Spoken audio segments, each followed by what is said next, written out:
38వ వచనం నుండి 42వ వచనం వరకు. 38వ వచనం నుండి 42వ వచనం వరకు. అంతటా వారు ప్రయాణమైపోవచ్చుండగా ఆయన యొక్క గ్రామములో ప్రవేశించారు. మార్తా అను ఒక స్త్రీ ఆయనను తన ఇంట చేర్చుకొనెను. ఆమెకు మరియా అను సహోదరి ఉండెను. ఈమె యేసు పాదముల యొద్ద కూర్చుంది ఆయన బోధన వినుచుండెను. మార్తా విస్తారమైన పని పెట్టుకున్న చేత తొందరపడి ఆయన యొద్దకు వచ్చి, ప్రభువా, నేను ఒంటరిగా పని చేయుటకు నా సహోదరి నన్ను విడిచిపెట్టినందున నీకు చింతలేదా? నాకు సహాయం చేయమని ఆమెతో చెప్పుమనెను. అందుకు ప్రభువు, మార్తా మార్తా, నీవు అనేకమైన పనులను గూర్చి విచారము కలిగి తొందరపడుచున్నావు, కానీ అవసరమైనది ఒక్కటే. మరియా ఉత్తమమైన దానిని ఏర్పరచుకొనెను, అది ఆమె యొద్ద నుండి తీసివేయబడదని ఆమెతో చెప్పాను. చిన్న ప్రార్థన చేసి. మహాపరిశుద్ధుడా, దయగల తండ్రి, స్తోత్రం నాయన. చదవబడిన వాక్య భాగాన్ని బట్టి స్తుతిస్తున్నాం. వాక్యం మీది, మీరు వాక్యమై ఉన్న దేవుడు కనుక మీ వాక్యం ద్వారా మాతో మాట్లాడండి. బోధకులకు బోధకుడును వాక్యమై ఉన్న యేసు ప్రభువు శ్రేష్ఠ నామమున ప్రార్థించి బోధించుకొంచున్నాము తండ్రి, ఆమేన్. పరిశుద్ధమైన దేవుని వాక్యాన్ని మనం చదువుకున్నాం. మనం చదువుకున్నటువంటి వాక్య భాగంలో ప్రాముఖ్యముగా యేసు ప్రభువారి జీవిత ఇతివృత్తాంతములో నుండి ఒక సంఘటనను మనం చూస్తున్నాం. ఆయన ప్రయాణమైపోవచ్చుండగా ఒక గ్రామంలో ప్రవేశించాడు. ఆ గ్రామములోని మార్తా అను ఒక స్త్రీ ఆయనను ఇంట చేర్చుకున్నది. ఎవరు చేర్చుకున్నారు? మార్తా అను స్త్రీ ఆయన ఇంట చేర్చుకున్నది. ఆమెకు ఒక సహోదరి ఉంది. ఆమె పేరు మరియా. మార్తా సహోదరి పేరు మరియా. ఈమె మరియా అనే ఈ సహోదరి యేసు ప్రభువారు వచ్చినటువంటి రాకడను చూసి ఆయన పాదముల యొద్ద కూర్చొని ఆయన చెప్పే మాటలను శ్రద్ధగా వింటూ ఉన్నది. మార్తా అయితే బోధకుడు వచ్చాడని ఆయనను గూర్చి ఎన్నో ఏర్పాట్లు చేసి విస్తారమైన పని పెట్టుకున్నది. విస్తారమైన పని పెట్టుకొని పని చేస్తా ఉంది. పాపం ఒక్కతే కదా, ఎంతగానో చూసింది. తన సహోదరి వచ్చి తనకేమైనా సహాయం చేస్తుందేమో, కానీ ఈమె సహాయం చేయకుండా ఏం చేస్తా ఉంది? ప్రభు పాదాల దగ్గర కూర్చొని ఆయన మాటను, ఆయన బోధనను వింటూ అక్కడ కాలం గడుపుతా ఉంది. ఈ మార్తా సహించలేక, ఇక భరించలేక ప్రభు దగ్గరికి వెళ్ళి ఆమె అన్నది, ప్రభువా, నేను నీ వచ్చామని విస్తారమైన పని పెట్టుకొని ఈ విధముగా నీ కొరకు ఎన్నో సిద్ధపరచాలని నేను ప్రయాసపడతా ఉంటే నా సహోదరిని నీ పాదాల దగ్గర కూర్చొని నీ మాటలు వింటూ ఏం పని మాట లేకుండా ఉన్నదే అని ఆమె తన సహోదరి విషయమై ప్రభు దగ్గర ఈ మనవిని చేసింది. ఏమన్నది ఆమె? అయ్యా, ఇప్పుడైనా ఆమెకు చెప్పి నాకు సహాయం చేయమని చెప్పమని ఆమె తన సహోదరిని అడిగినట్లుగా, ఆ ప్రభువుని అడిగినట్లుగా మనం చూస్తున్నాం. నాకు ఇప్పుడైనా సహాయం చేయమని చెప్పాయి ఆమెకి. ఆమె ఎంత నిర్లక్ష్యంగా కూర్చుంది చూడు. నేను ఎంత పని చేస్తా ఉన్నాను వంట రూమ్లో, అక్కడెంత పని చేస్తా ఉన్నాను, ఇక్కడెంత పని చేస్తా ఉన్నాను అని ప్రభు దగ్గర పోయి వాపోయినట్టుగా మనం చూస్తున్నాం. ప్రభు దగ్గర వాపోయినటువంటి మార్తతో ప్రభు ఒక మాట అన్నారు, మార్తా మార్తా, నీ విస్తారమైన పని పెట్టుబడి చేత ఆయాసపడతా ఉన్నావు. మరియా ఉత్తమమైన దాన్ని ఎంచుకోదట. ఏమి ఎంచుకోదట? ఉత్తమమైన దాన్ని ఎంచుకో. అయ్యా, ప్రభు పాదాల దగ్గర కూర్చొని ఆయన మాట వినుట, ఆయన బోధన కనిపెట్టుట ఉత్తమమైన పని.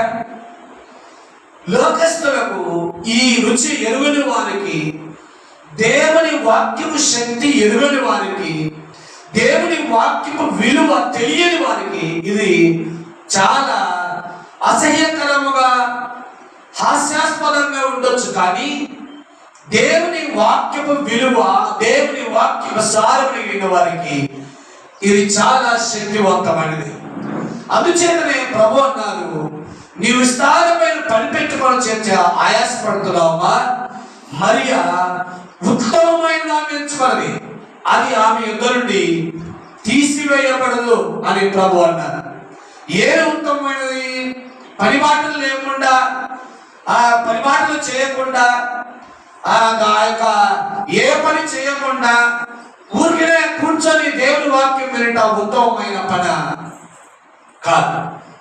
అలాంటిది కాదు. కానీ అవకాశము దొరికినప్పుడు, ప్రభు మాటలు వినే అవకాశము దొరికినప్పుడు, దేవుని వాక్యాన్ని వినే గ్రహించే అవకాశము దొరికినప్పుడు, దేవుని వాక్యాన్ని చదివే అవకాశము దొరికినప్పుడు దాన్ని సద్వినియోగం చేసుకోవడం ఉత్తమమైన పని.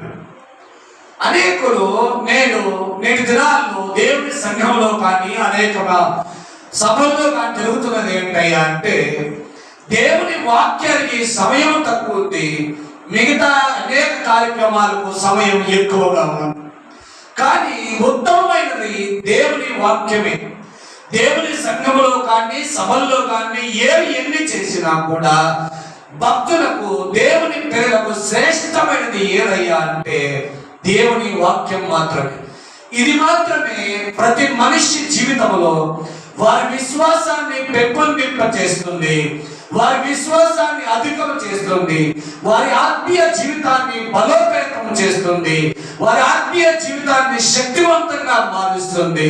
అటువంటి దేవుని వాక్యము గ్రహించుట ఆత్మీయ జీవితానికి ఒక రాజపాటగా ఉండటం కూడా అవకాశం ఉందనే విషయాన్ని అనేకులు మర్చిపోతా ఉన్నారు. కాబట్టి అవకాశం దొరికినప్పుడు, ఇప్పుడు చూడండి, మార్తా మరియల ఇంటికి ప్రభు వచ్చాడు.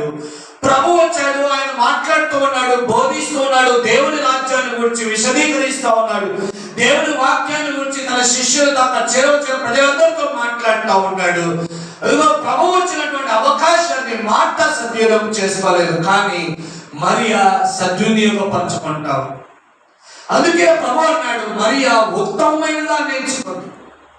నువ్వు ప్రయాసపడతా ఉన్నావు దేవుని యొక్క భక్తుల కొరకు, వారి కొరకు ఏదో చేయాలని ఎంతో ప్రయాసపడతా ఉన్నావు, కానీ ఉత్తమమైన దాన్ని ఏం చేస్తా ఉన్నామంట? కోల్పోతున్నావు. కాబట్టి మనకు కూడా, మన జీవితంలో కూడా అంతే. దేవుని వాక్యాన్ని వినే సమయము, దేవుని వాక్యము మనకు దొరికినప్పుడే దాన్ని ఏం చేసుకోవాలి? సద్వినియోగం చేసుకోవాలి. అందుకే ఎఫెసీయులకు రాసిన పౌలు అన్నాడు కదా, దినములు చెడ్డవి కనుక మీరు సమయమును పోనీయక ఏం చేసుకోవాలి? సద్వినియోగం చేసుకోవాలి. ఆమోసు భక్తుడు రాసిన ఒక మాట అంటాడు, ఇదిగో భూమి మీదకి ఒక క్షామం రాబోతున్నది, అంటే కరువు రాబోతున్నది. ఏ కరువు అయ్యా? అది అన్నపానములు లేని కరువు కాదు, కానీ దేవుని వాక్యము దొరకని కరువు వస్తుంది. కాబట్టి దేవుని వాక్యము దొరకని కరువు రాకముందే మనం ఏం చేయాలి? ఆహారాన్ని, ఆత్మ సంబంధమైన దేవుని వాక్యం అనే ఆహారాన్ని సమృద్ధిగా కూడబెట్టుకొని భద్రపరచుకొని ఉండాలి. ఇప్పుడు మనం కూడా చూడండి, మన ప్రాంత ప్రజలు, మన రాష్ట్రంలో ఉన్నటువంటి ప్రజలు అన్నం ఎక్కువగా తినేవారుగా ఉంటారు. అందుచేత వారికి బియ్యము చౌకగా లేదా సమృద్ధిగా దొరికే కాలంలోనే వారు బియ్యాన్ని సమకూర్చి పెట్టుకుంటారు. ఎందుకు? రాబో దినములలో ఎటువంటి పరిస్థితి వస్తుందో తెలియదు కనుక ఆహారము సమృద్ధిగా ఉండేటట్టుగా ధాన్యాన్ని సమకూర్చి పెట్టుకుంటారు. అలాగనే ఆత్మ సంబంధమైన జీవితానికి కూడా దేవుని వాక్యము అంత ప్రాముఖ్యమైనది కనుక ఉత్తమమైన దేవుని వాక్యాన్ని హృదయంలో సమయం దొరికినప్పుడల్లా దాన్ని భద్రపరచుకోవడము నీ జరగబోవు కాలములకు, నీ భవిష్యత్తు కాలములకు, నీ భవిష్యత్తు తరములకు అది ఉపయోగపడేదిగా, ఆశీర్వాదకరమైనదిగా ఉంటుందనే విషయాన్ని మనం మర్చిపోకూడదు. అందుచేత ప్రభు వచ్చాడు. ప్రభు వచ్చినటువంటి సమయంలో దేవుని మాటలు వినాలనే ఆసక్తి, ఆశ మనకున్నారు. ఇప్పుడు మనమందరము దేవుని సన్నిధిని సమీపిస్తూ ఉన్నాము, దేవుని మందిరాన్ని ఆశ్రయిస్తూ ఉన్నాము, ఆయన సహవాసాన్ని కోరుకుంటూ ఉన్నాము, దేవుని సేవకులు మాట్లాడడానికి అవకాశం ఇస్తూ ఉన్నాము. కానీ ఆ దేవుని సేవకులు మాట్లాడుతూ ఉన్నప్పుడు, దేవుని వాక్యం మనల్ని సంధిస్తూ ఉన్నప్పుడు, దాన్ని మనము అటు ఇటు తిరిగి అటు ఇటు చూచి మన యొక్క చేష్టల చేత, మన చిరుచిర పనుల చేత దేవుని వాక్యాన్ని నిర్లక్ష్యం చేస్తే దేవుని వాక్య సారాన్ని, దేవుని వాక్య జ్ఞానాన్ని, దేవుని వాక్య బలాన్ని మనం పొందుకోలేము. తద్వారా మన ఆత్మీయ జీవితము నానాటికి అది క్షీణించి పోయేదిగా ఉంటుంది. శరీరానికి ఎలాగున దినదినము ఆహారం లేకపోవడం చేత దినదినము క్షీణించిపోతుందో, ఒక ఆత్మ సంబంధి అయిన మనుష్యుడు కూడా దేవుని వాక్యాన్ని వినకపోవుట, గ్రహింపకపోవుట చేత దినదినము వారి ఆత్మీయ జీవితము చల్లారిపోయి, దినదినము వారి ఆత్మీయ జీవితము క్షీణించిపోయి, చివరికి ఆత్మ సంబంధి అయిన మనుషులుగా ఉండక లోక సంబంధిగా కలిసిపోయేటువంటి అవకాశం కూడా ఉంది. అందుచేత దేవుని వాక్యము దొరుకు కాలములోనే మనము దేవుని వాక్యాన్ని సంపాదించుకోవాలి. ప్రభువు మార్తతో ఒక మాట అన్నాడు, మార్త నువ్వు అనేకమైన పని పెట్టుకోవడం చేత ఇబ్బంది పడతా ఉన్నావు, మరియా ఉత్తమమైన దాన్ని ఎంచుకో. ఏమెంచుకుందట? ఉత్తమమైన దాన్ని ఎంచుకో. ఏది ఉత్తమమైనది? మనం అనేక విషయాల్లో బట్టలు కొరటకు వెళ్ళినప్పుడు కానీ, మన పిల్లలను ఏదైనా ఒక పాఠశాలలో లేదా స్కూల్లో చేర్చడానికి వెళ్ళినప్పుడు కానీ, అనేక విషయాల్లో మన పిల్లల భవిష్యత్తు విషయంలో కానీ, వారి జీవితం యొక్క విషయంలో కానీ, వారి వివాహ విషయంలో కానీ మనం ఏం ఆలోచన చేస్తాం? మంచిది, ఉత్తమమైంది, శ్రేష్టమైంది నా పిల్లలకి ఇవ్వాలి. సాధ్యమైన సహాయాన్ని వెతుకుతున్నప్పుడు మంచి అల్లుడు కావాలి, మంచి కోడలు కావాలని ఉత్తమమైన వారి కొరకు, ఉత్తమమైన క్రియల కొరకు మనం వెతుకుతూ ఉంటాం. అలాగే మన ఆత్మీయ జీవితానికి కూడా ఉత్తమమైన దాన్ని అందించాలి. కానీ క్షణముండిపోయేటువంటి వాటిని మనము ఎక్కువగా ఆశించుకోవాలి. ప్రభు అందుకే మార్తతో అన్నాడు, అది ఆమె యందు నుండి ఏం చేయబడదు, తొలగింపబడదు, తీసివేయబడదు అన్నాడు ప్రభు. దేవుని వాక్యాన్ని ఇలా గ్రహించడం వలన, దేవుని వాక్యాన్ని లాగు మనం ప్రతినిత్యము విని నేర్చుకోవడం ద్వారా అది మన నుండి ఎన్నటనే తొలగిపోకున్నట్లుగా ఉంటారు. నీ జీవితంలో, మన జీవితంలో మన పిల్లలకు మంచి విద్య చెప్పిస్తూ ఉంటారు, మంచి చదువు చెప్పిస్తూ ఉంటారు. ఆ చదువుకున్నటువంటి ఆ పిల్లల జీవితంలో ఆ చదువు వారు బ్రతికినంత కాలం ఉంటుంది, కానీ వారి జీవితంలో మధ్యలో అది పోదు.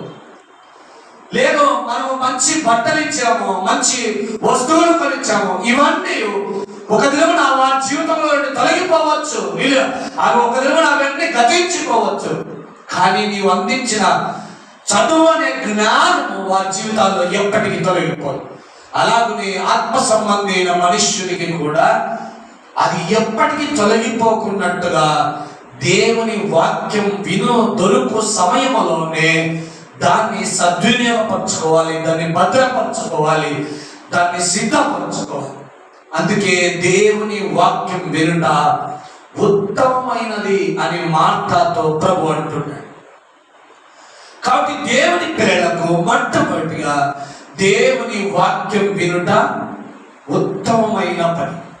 ఒక ఆత్మ సంబంధి అయిన మనుష్యుడికి దేవుని వాక్యం వినుట మంచి పని, ఉత్తమమైన పని. ఈ ఉత్తమమైన పనిని మనం ఎప్పుడు, ఈ మంచి పనిని మనం ఎప్పుడు నిర్లక్ష్యము చేయకూడదు. కాబట్టి దేవుని పిల్లలకు దేవుని వాక్యము వినుట చాలా చాలా మంచి పని లేదా ఉత్తమమైన పని అని చెప్పవచ్చు. రెండవదిగా మనం చూసుకున్నాం 109వ కీర్తన.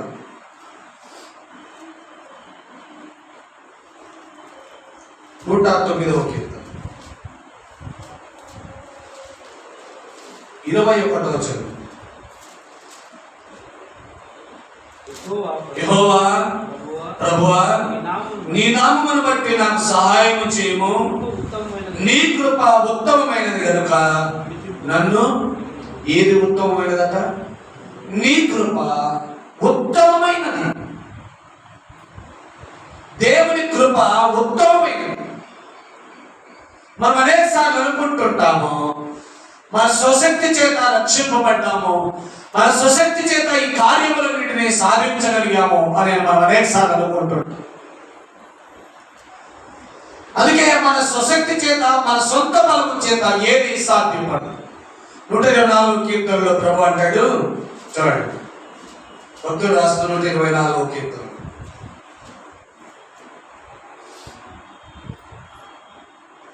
మొదటి 2 వచనం. మనుష్యులు మన మీదికి లేచినప్పుడు యెహోవా మనకు తోడై ఉండని ఎడల, వారి ఆగ్రహం మనపై రగులుకొనినప్పుడు యెహోవా మనకు తోడై ఉండని ఎడల, వారు మనలను ప్రాణముతోనే. మన స్వశక్తి కాదు, నీ సొంత బలము కాదు, ఆయన తోడై ఉండని ఎడల, ఆయన కృప నీకు తోడై ఉండని ఎడల, ఆయన కృప నిన్ను కావలి కాయకొని ఎడల, ఆయన కృప నిన్ను రక్షింపకొని ఎడల, నీవు ఏం చేసి రక్షింపబడగలవు? ఎఫెసీయులకు రాసిన 2వ పత్రిక 2వ అధ్యాయంలో పౌలు కూడా మన సొంత రక్షణ గురించి కూడా ఒక మాట అంటాడు. చూడండి, ఎఫెసీయులకు రాసిన పత్రిక 2వ అధ్యాయం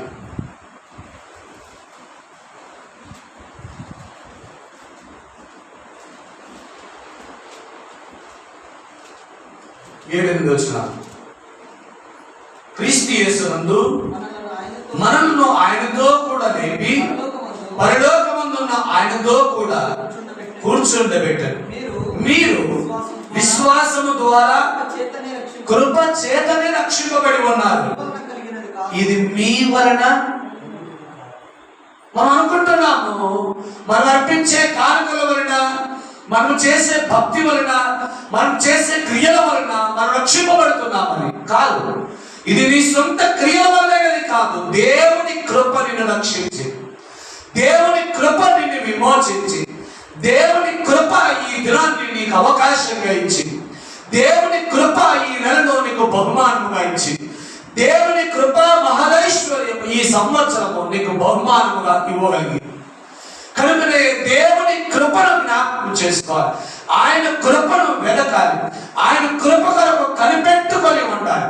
దేవుని కృపను గురించి కీర్తనాకారుడు ఇంకా అనేక విషయాలు రాశాడు, మీరు తర్వాత ధ్యానం చేయండి. కనుక దేవుని కృప ఉత్తమమైనది. దేవుని కృప కొరకు కనిపెట్టుకొని ఉండాలి. దేవుడు తన ప్రజల యందు కృప చూపి అనేక బంధకముల నుండి రక్షించాడు. దేవుడు తన ప్రజల యందు కృప చూపి అనేక ఆపదల నుండి, అక్కరల నుండి, కొదువల నుండి తన ప్రజలను రక్షించాడు. కనుక దేవుని కృప ఉత్తమమైనది. కనుక భక్తులు దేవుని వాక్యం వినట ఉత్తమమైనది. రెండవదిగా దేవుని కృప కొరకు కనిపెట్టుకొని ఉండట ఉత్తమమైనది. నువ్వు నీ సొంత ప్రయత్నాలు ఎన్ని చేసినా దేవుని కృప లేనిదే నువ్వు దేనిలోనూ సక్సెస్ కాదు. అందుచేత దేవుని కృపను మనము కోరుకుంటూ, వేడుకుంటూ, దాన్ని ఆశిస్తూ దేవుని సన్నిధిలో జీవించబోతులమై ఉన్నాం. కాబట్టి దేవుని కృపయే ఉత్తమమైనది. నీ స్వశక్తి కాదు, నీ బంధుజనము కాదు, నీకు సహాయపడే వారు కాదు.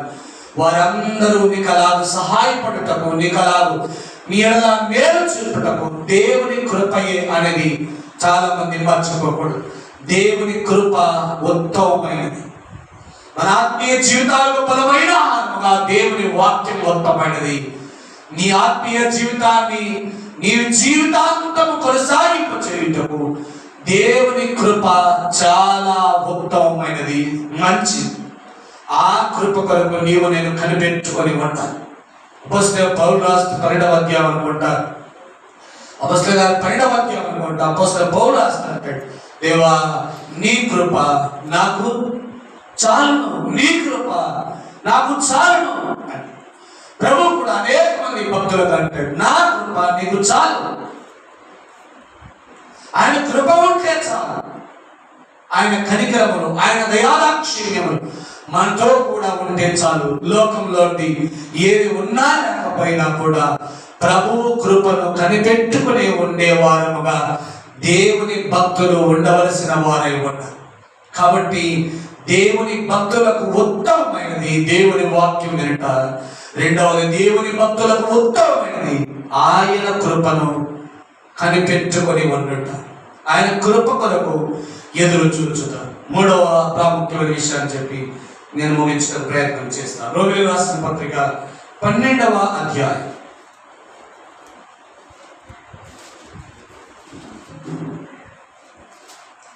రోమిలకు రాసిన పత్రిక 12వ అధ్యాయం.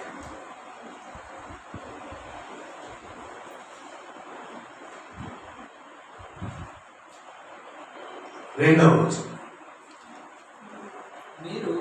మీరు లోక మర్యాదను అనుసరింపక ఉత్తమమును అనుకూలమును సంపూర్ణమునై ఉన్న దేవుని చిత్తమేదో పరీక్షించి తెలుసుకున్నట్లు మీ మనస్సు మారి నూతన మగుట వలన రూపాంతరము పొందు. ఏది ఉత్తమం? ఇక్కడ ఉత్తమమును అనుకూలమును సంపూర్ణమునై ఉన్న దేవుని చిత్తము తెలుసుకొనుట భక్తులకు ఉత్తమమైన పని. దేవుని చిత్తానికి అనేకులు లోపడటం లేదు. ఇప్పుడు దేవుని చిత్తానికి తమ జీవితాన్ని వదిలివేయడం లేదు. తన భవిష్యత్తులో దేవుని చిత్తానికి అప్పగించడం లేదు. తమ భవిష్యత్తు తరాలను దేవుని చిత్తానికి అప్పగించడం లేదు. తాము బ్రతికి ఉన్నట్టుగానే, తాము శక్తి సామర్థ్యములు ఉన్నట్టుగానే తమ పిల్లల కొరకు ఏదో చేయాలని తపన పడుతున్నారు. కానీ దేవుని యొక్క చిత్తం ఏదో కనిపెట్టుకొని ఉండలేకపోతున్నారు. దేవుని చిత్తానికి తమ భవిష్యత్తును, తమ జీవితాన్ని అప్పగించుకోలేకపోతున్నారు. తమ జీవితంలో ఏది వచ్చినా, తమ జీవితంలో ఏది పోయినా, తమ జీవితంలోకి ఏది అనుగ్రహింపబడినా, తమ జీవితంలో నుండి ఏది తొలగింపబడినా దేవా నీ చిత్తం అని చెప్పే దృఢ విశ్వాసం అనేకులలో లేదు. కాబట్టి దేవుని యొక్క భక్తులకు ఉత్తమమైనది ఏదయ్యా అంటే దేవుని చిత్తము కొరకు తమ జీవితాన్ని అప్పగించుకోవడం. నీ జీవితంలో ఏది తొలగిపోయినా ప్రభా నీ చిత్తమా, నీ జీవితంలోకి ఏది వచ్చినా అది ప్రభా నీ చిత్తం, నీ ఉద్దేశం అని అనగలిగి ఉండాలి. యాకోబు భక్తుడు రాస్తూ కూడా ఒక మాట అంటాడు, మీరు చేయు కార్యములను ప్రభువు చిత్తమైతే ఇది అది చేతము అని చెప్పుకోండి అంటే. ప్రభు చిత్తమైంది. ఇప్పుడు ఆయన చిత్తము లేకుండా, ఆయన ఉద్దేశం లేకుండా, ఆయన సంకల్పం లేకుండా నీ జీవితంలో ఏది నిలవబడదు. నీ జీవితంలో ఎంత ప్రయాసపడినా దేన్ని పొందలేదు. యోహాను శిష్యుడు ఒకసారి యేసు ప్రభువు చేస్తున్న అద్భుతాలు, ఆశ్చర్య కార్యాలు చూసి యోహాను భక్తులు ఎదురుకు వచ్చి యోహాను శిష్యుడు ఇలాగ అన్నారట, అయ్యా నీవు బాప్తిస్మం ఇచ్చిన మనిషి, నీవు బాప్తిస్మం ఇచ్చిన ఆ యేసు ఎన్నో అద్భుతాలు, ఎన్నో ఆశ్చర్య కార్యాలు, ఎన్నో సూచక్రియలు ఆయన చేస్తున్నాడయ్యా అని యోహాను శిష్యులు వచ్చి యోహానుతో అంటే, యోహాను అన్నాడు, పరలోకము నుండి అనుగ్రహింపబడినదే ఎవడును పొందనేరడు అంటాడు. యోహాను సువార్త 3వ అధ్యాయం 8 వెళ్తున్నా చదువు. పరలోకము నుండి అనుగ్రహింపబడినదే ఎవడును పొందనేరు. కాబట్టి పరలోకము నుండి అనుగ్రహింపబడినట్లుగా దైవ చిత్తమునకు మనల్ని మనము అప్పగించుకొనుట, దైవ చిత్తమును ఎరుగుట లేదా దైవ చిత్తానుసారముగా బ్రతుకుట దేవుని యొక్క భక్తులకు ఉత్తమమైన పని, చాలా మంచి పని అని మనము చెప్పవచ్చు. ఏదొచ్చినా ప్రభు చిత్తం అని చెప్పగలిగి ఉన్నాడు. అదే యోబు భక్తుడు కూడా అదే చేశాడు. ఏమన్నాడు, అయ్యా నీ బిడ్డలందరూ పోయి, నీ గొర్రెలు, నీ ఒంటెలు, నీ ఎద్దులు అన్ని నాశనం అయిపోయి అంటే ఆయన అన్నాడు, యెహోవా ఇచ్చెను, యెహోవా తీసుకొని పోయి, ఆయన నామమునకే స్తుతి కలుగును గాక, మహిమ కలుగును గాక. అంటుంది. అలాగా దేవుని చిత్తానికి మనల్ని మనం అప్పగించుకోగలుగుతున్నామా? మన జీవితంలో ఏది సంభవించినా, ప్రభా నీ చిత్తం నాయన, నీ జీవితంలో ఏది తొలగిపోవాలన్నా, దేవా నీ చిత్తం అయితే నా జీవితంలో తిరిగి తొలగించు, నీ చిత్తం అయితే నాకు ఫలాన్ని కావాలి, దాన్ని నాకు అనుగ్రహించు అని దేవుని సన్నిధిలో మొరపెట్టగలుగుతున్నామా? లేదు. ఇప్పుడు ప్రజలు దేవుని సఖ్యమయం అయిపోయిందంటే నువ్వు అడుగు ఆయన ఇస్తాడు అని అంటున్నారు. దేవుని చిత్తం లేకుండా మానవుడు ఎన్నో అడుగుతున్నాడు. నేను కూడా ఎన్నో అడుగుతుంటాను, మీరు కూడా అనేకం అడుగుతుంటారు. అన్నీ మన జీవితంలో సంభవింపకపోవచ్చు. కారణం ఏంటంటే దేవుని చిత్తమేదో అది మాత్రమే నీ జీవితంలో, నా జీవితంలో జరుగుతుంది తప్ప నీవు నేను కోరిందల్లా, నీవు నేను ఆశించిందల్లా చేసేవాడు దేవుడు కాదు. ఆయన చిత్తమేదో, దేవుని చిత్తమేదో అది మాత్రమే మన జీవితంలో జరుగుతుందనే విషయాన్ని మనం మర్చిపో. కాబట్టి ఉత్తమమును అనుకూలమునై ఉన్న దేవుని చిత్తమేదో ఏం చేసిన వారై పరీక్షించి తెలుసుకున్నట్లు మీ మనస్సు మారి నూతన అవ్వటం వలన రూపాంతరము పొందు. కాబట్టి దేవుని యొక్క ఉత్తమమైన దాని ఏది ఉత్తమమైనది? దేవుని వాక్యం వినట ఉత్తమమైనది ఒక ఆత్మీయునికి. రెండవది ఆయన కృప కొరకు కనిపెట్టుకొని ఉండట ఉత్తమమైనది. నీ జీవితంలో ఏది జరిగినా జరగకపోయినా దేవా నీ చిత్తం అని ఆయన చిత్తమునకు మన జీవితాన్ని అప్పగించుకొనుట చాలా ఉత్తమమైన పని అని దేవుని వాక్యం ద్వారా మనం తెలుసుకుంటున్నాం. కాబట్టి దేవుని చిత్తాన్ని ఎరిగిన వారమై దేవుని చిత్తాన్ని పరీక్షించి తెలుసుకున్నట్లు ఆయన చిత్తానికి లోబడితే ఆయన చిత్తం ఏదో నీకు అర్థమవుతుంది. ఆయన చిత్తానికి నీవు లోబడకపోతే ఆయన చిత్తం ఏదో నీకు అర్థం కాదు.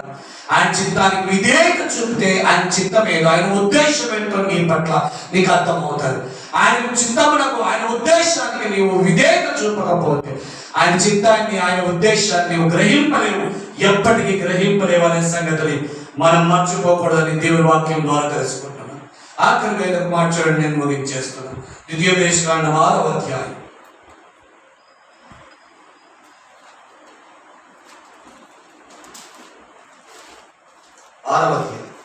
19వ వచనం.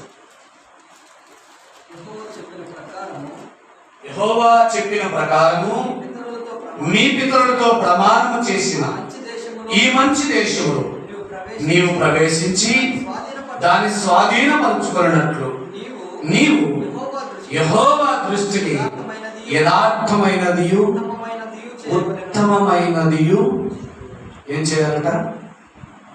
ఇశ్రాయేలు ప్రజలు ఐగుప్తు నుండి నడిచి 40 సంవత్సరాలు ఎన్నో శ్రమలు బాధలు పడి దేవుడు వారి పితరులకు వారికి వాగ్దానం చేసిన కనాను పాలు తేనెలు ప్రవహించే దేశంలోనికి అడుగు పెట్టారు. అప్పుడు అడుగు పెట్టే ముందుగా భక్తులకు మోషే ఈ మాట వారితో చెప్తున్నాడు. మీ పితరులకు దేవుడు వాగ్దానం చేసినట్టుగానే ఆయన మిమ్మల్ని రక్షించి ఆయన వాగ్దానాన్ని సంపూర్ణం చేశాడు. మీరేం చేయాలట? యెహోవా దృష్టికి యథార్థమైనదియు ఉత్తమమైనదియు ఏం చేయాలట? యథార్థమైనదియు ఉత్తమమైనదియు చేయాలి. భక్తులకు ఆశ ఉండాలి. ఆయన నీ జీవితంలో, నా జీవితంలో నీవు నీ బిడ్డల గురించి, నీ భవిష్యత్ తలములను గురించి, నీ భవిష్యత్ కాలాన్ని గురించి నీవు ఎంత మంచిగా, ఎంత ఉత్తమమైన వాడుగా, ఉత్తమమైన వస్తువులు లేదా ఉత్తమమైన ఆహారం నీవు భుజించాలని ఆశపడుతున్నావో, అలాగే నిన్ను ప్రేమించు నీ తండ్రి నీకు ఉత్తమమైనవే ఇస్తాడు, కానీ అన్యాయమైనవి ఏమి ఇయ్యడు. ఆయన ప్రభువారి లోకంలో ఉండగా ఒక ఉపమానాన్ని చెప్పాడు. ఎవడైనా తన కుమారుడు రొట్టెని అడిగితే పామునిస్తాడా? తేనెని అడిగితే తేరునిస్తాడా? ఇదిగో భూ సంబంధమైన మనుష్యులు మీరే మీ కుమారులకు మంచి మంచి ఈవులను, మంచి క్రియలను చేయాలని ఆశపడుతుంటే పరలోకపు తండ్రి నేను ఎన్ని మంచి కార్యములను మీ పట్ల చేయవలనని ఆశపడుతున్నాను అని అంటాడు ప్రభు. కాబట్టి మన ప్రభువు మన పట్ల ఉత్తమమైనవే, శ్రేష్టమైనవే, నీకు నాకు ఉపయోగపడేవే, నీకు నాకు నా జీవితానికి మన జీవితాలకు ఉత్తమమైనవే ఇవ్వాలని ఆయన ఆశపడుతున్నాడు. కానీ పనికిరాని నుంచి నిన్ను బాధ పెట్టవాలని ఆయన ఉద్దేశం కాదు. అయితే దేవుని చిత్తమునకు లోబడి ఉండటం నీ ధర్మము కనుక దేవుని చిత్తమును జరిగించదే నీ పని.